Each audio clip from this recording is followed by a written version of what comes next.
What up, y'all? Back again. I wanted to talk today about the narcissist and karma, or reaping what they sow. We always wonder, does narcissists reap what they sow? Because, a lot of times they kind of seem like everything's going well for them, right? But one thing, I was thinking about something, and I don't know if you watched that video, were we somewhere else before we were on Earth, was the narcissist. And us, were we somewhere else before we were on Earth? Not necessarily together, but in an individual controlled environment. That led up to us coming to Earth and having an equal opportunity, even though we're in a world doesn't seem to be equal, but that we were pre-tested. And that's why the narcissist would have the ability to be hijacked at, say, between 5 and 10 years old, or, before the age of 18, maybe by some demons, and that it would be fair because they were somewhere else and pre-tested. And so were we. And we were put in places that we deserve to be placed in to start from on this earth, so that we would have a fair chance for the way that we performed in our controlled environment before we were birthed here. And of course we wouldn't remember it, but that this is the ultimate place that we would be chosen, by God to determine whether we go to hell or heaven.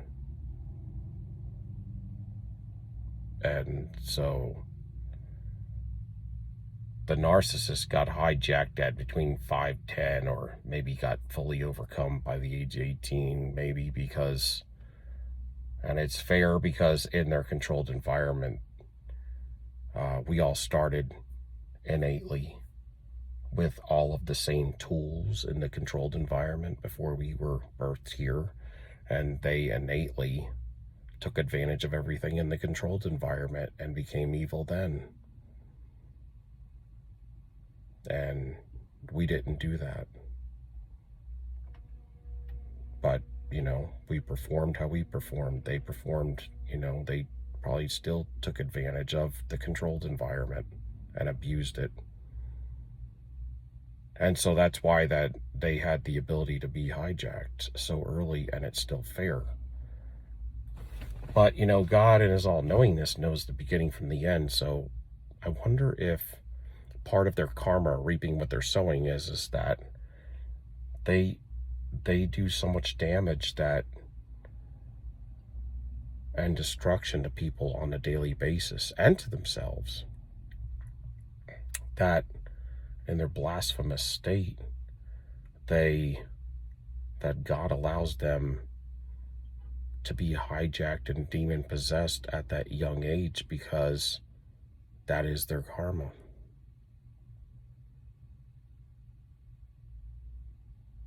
For all of the stuff that he knows they're going to do in their current and future here on the earth.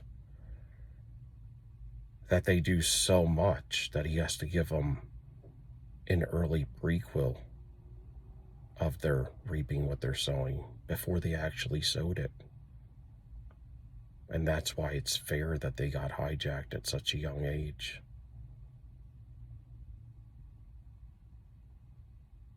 That's what I was thinking about. That they do so much damage that they have to get a prequel to their karma, where they're reaping what they're sowing. And so that's why that they get tormented and get taken over at such an early age and damned already. Because that's how their free will went that far off the edge.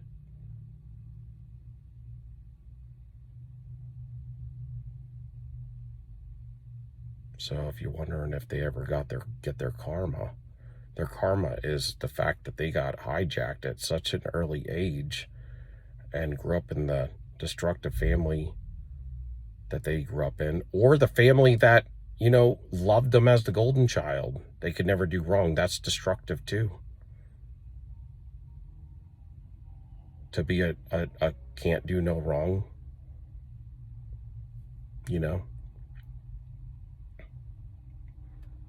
So that's my thoughts on that. Maybe I mean, they still get their karma every day because they're so destructive that this stuff comes back to everybody around them.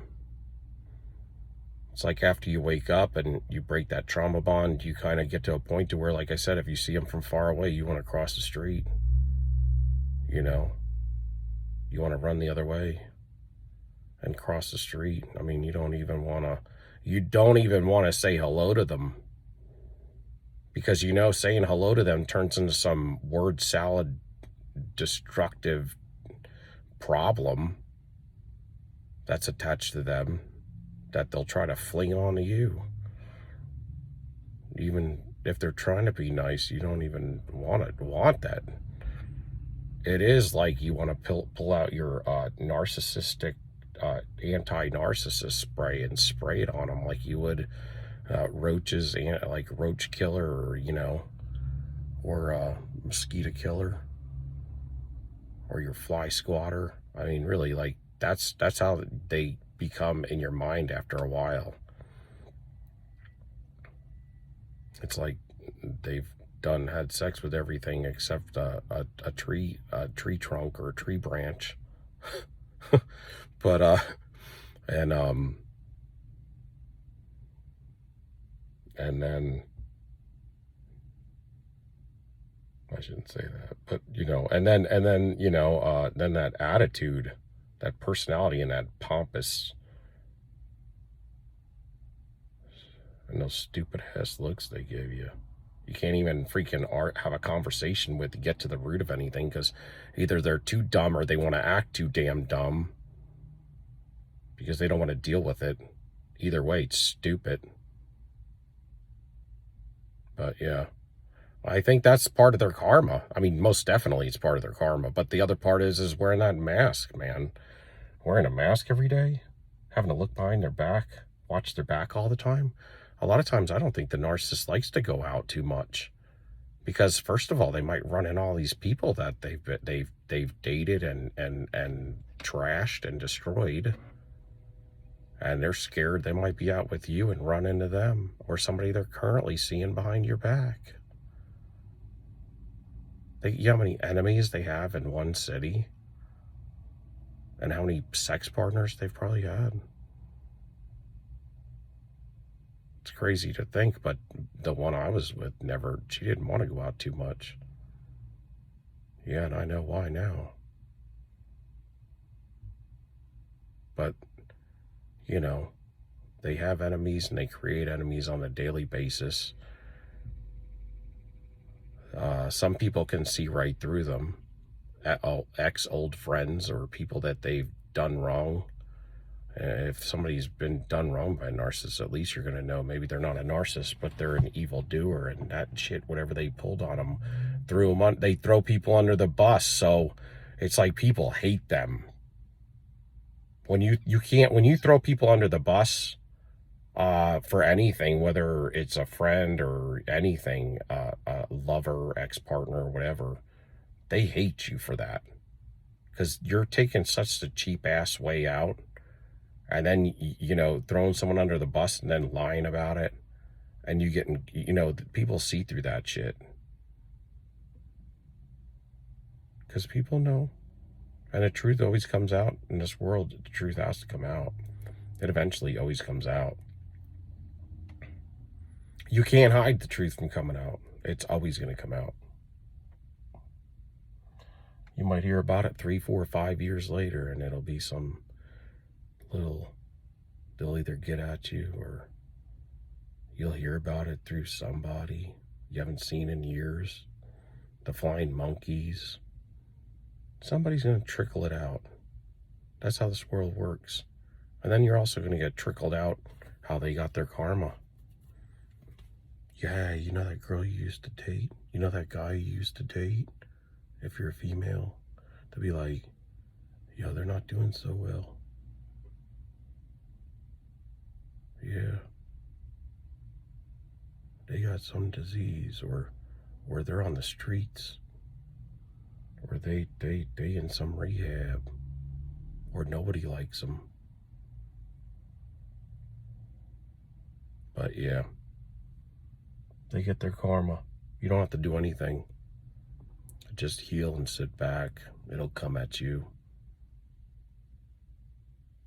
You'll hear it. You'll hear their karma through people. God will make sure you hear it. May take a while. You got to be patient. You got to be patient. And you got to be patient when you're healing and getting through that trauma bond, because, you know, the narcissist is patient about trying to get you back and hoovering you. Man, they don't care about standing clear from you for a while. You might not hear a peep from them for 6 months, a year, 2 years. They're patient. Because they're just jumping from one person to another, just waiting until it's your turn again. And if you don't want them, they'll just kind of keep it moving for a while and come back to you.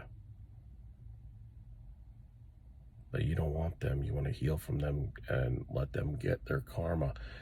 Just from what they did to me, or just from what they did to you, is a lot of karma, or a lot of reaping what they're sowing is going to be.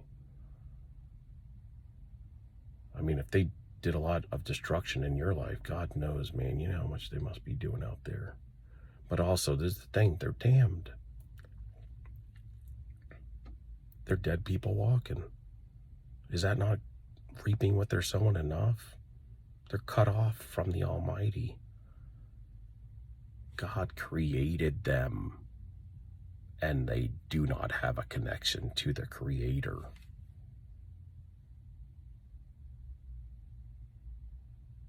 That's like you creating something and then saying, I want nothing to do with it because I am appalled at what I've created, or you know, at how they have become. I don't want nothing to do with them. And that's how everybody gets, including the Almighty.